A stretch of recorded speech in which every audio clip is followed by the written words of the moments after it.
back with us is Jovan Buha, and joining us now is Metta World Peace, who, of course, is a former NBA champion, Defensive Player of the Year, NBA All-Star, and now coach. You want to be referred to as Coach Metta. Yeah, thank you. Coach Metta, this is great. Coach Metta in the building. Coach Peace.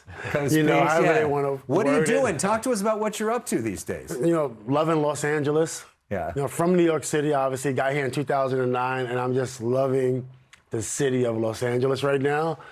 My family and doing a lot of business and different things like that. Where are you coaching? I'm coaching at Cal State LA. I've been there for 7 years under head coach Torino Johnson. We actually came from Palisades, and there was a season where our team started out 0-13. We won 20 games in a row to win the state championship.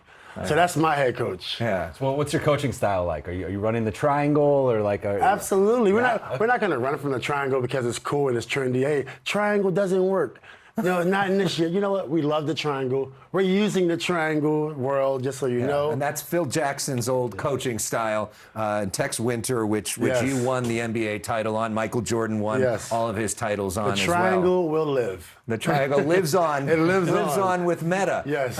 Well, J.J. Redick's not running the triangle with the Lakers right now. What do you make of the current team? You know, I think the team is really good. You know, obviously King James a little older, so he needs breaks every now and then. The team is showing that without King James, they can still play well.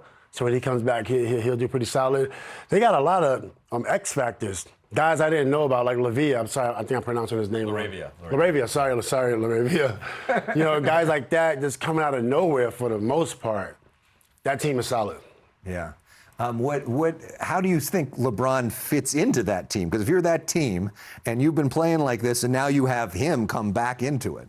I think, you know, as players, you got to do what the coach asks. Then you got to put, you know, your game on the line, meaning don't wait for King James. Go do what you got to do. The objective is to win. Everybody wants to win. And if you win, everybody will be happy. So I would advise them, don't just wait for King James to do something kingly. You know? Go be the best you can be and support the team and then let the chips fall where they may. What's your big Lakers question? What have you seen from Luka and Austin together this season and sort of that two-man pairing? They're so good. They almost don't mix. They're too good. But, you know, team ball wins. There's enough room for everybody to be successful. They're showing it, and I like that. Luka is in shape. You know, last year, he comes from Dallas, and he comes to LA, and we know we like he's a star. We know that. But we saw that he wasn't in shape. Mm-hmm. He dedicated himself this summer, and now I'm enjoying the Lakers more because he's better. Well, we see these pictures of AD in Dallas, who now looks like he's put on some. What are they feeding them in Dallas? What's going on there? Biscuits and barbecue, biscuits and gravy.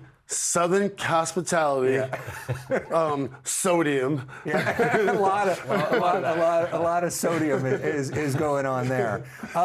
You know, you played obviously with some of the greatest players of all time. Do you have a favorite Kobe Bryant story? Something that we all can learn from Kobe? Man.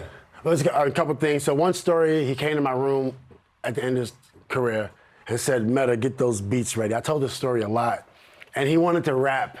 So he said, Metta, get those beats ready. I always keep beats with me, you know, I always gotta stay ready. And he just came to the room and just rapped for like an hour. This is the end of his career. He's rapping with you? You're playing the beats? Over my beats, yeah. And Wow. he's just rapping. He said, put the next one on. Put the next one on. Yeah.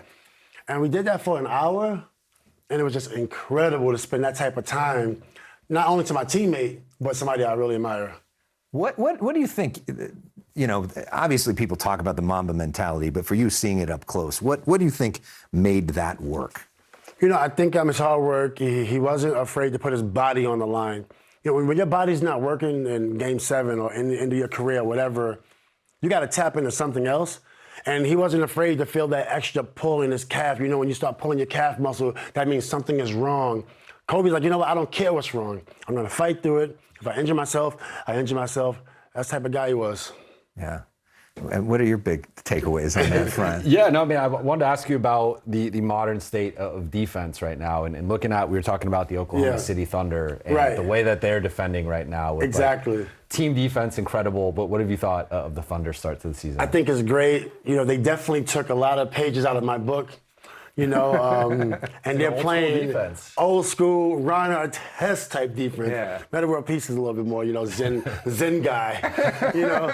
But the Ron Artest style defense. What is Ron Artest defense? Define Ron Artest defense. It's like Mozart. It's really technical. It's Einsteinish. You know, it's lock up.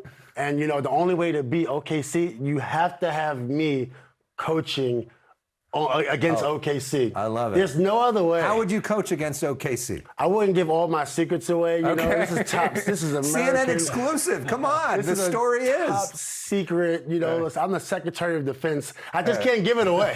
You know, I'm running the country here. No, no, but now we have the Secretary of War. That's changed. Oh, but I didn't hear that piece. Secretary of Peace. Okay. No, but I think you have to use offense to wear down the defense. They play 10 guys, and that's really tough. If you're not ready for that, if you don't coach like that, it's tough to beat.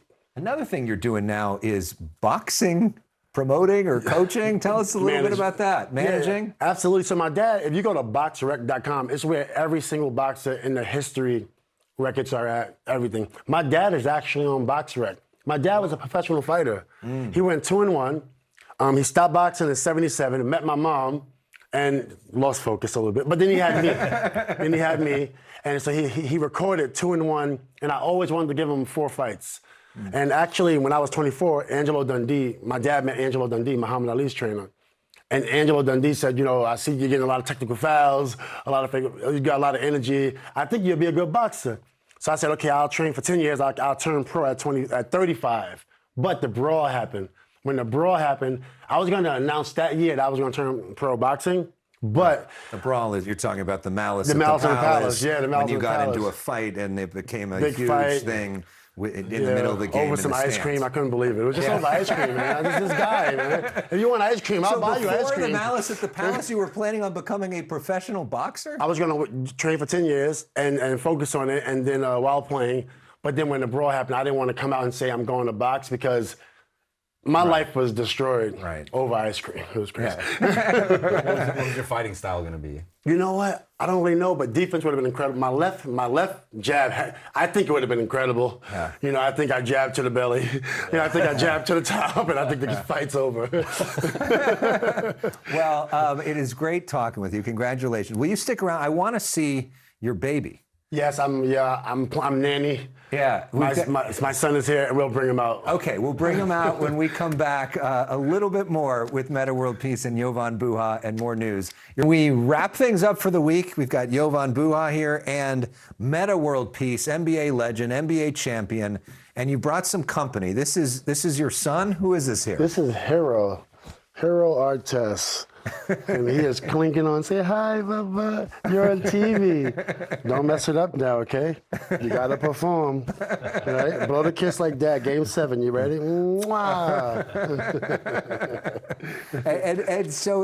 and you're about to be a father again? Well, I want more babies. And how many babies do you have at this point? I had my first at 16 years old, and then I had 2 every year, and I got 3 grandchildren. I want more. I have 70 nieces and nephews. Wow. And like one of my sisters has 8 children, and then our nephews and nieces are also making, sorry taxpayers. Apologize in advance. And your grandson is actually younger than some of your other kids, right? He's actually younger than 2 of his nieces. Yeah. So that his 7-year-old niece says, I'm your cousin. You have grandchildren that are older than him, is what I should say. Basically. Yeah. Ooh, there you go. He's up now. He likes the colors and all this. What is Metta the dad like? I'm a hippie dad. Hard to believe that. Yeah. You know, I learned from Phil. Nah. Yeah. But pretty much go have fun, do what you need, do whatever you want to do in life.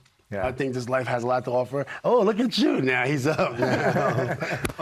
He comes back. So cute. One last basketball question. Who do you think would be the hardest player in the NBA to guard right now? Wembanyama. Yeah. Victor Wembanyama, he's cheating. He shouldn't even be allowed. He says he's 7'6" or whatever. Seems like he's 7'8" or something. I know. He should not be allowed. Like some people, you can't play. Too tall. Sorry. Is that a thing? Too good and too tall. Too good? Yeah. I mean, do you think he could be, I mean, if he gets it together, could be one of the best ever, right? I mean, we didn't get a chance to see Wilt. Now you get a chance to see Wilt. Wow. This is anybody who did not get a chance to see Wilt Chamberlain. Here you go. Yeah. All right. Well, Metta World Peace, we look forward to seeing you coach, hopefully in the NBA. Hire this guy. Absolutely. We're waiting. You can check out Jovan Buha at Buha's Block on YouTube and also as a podcast. Thank you all for watching us all week here on The Story Is. We had so much fun, and thank you for letting me do this. This was a blast.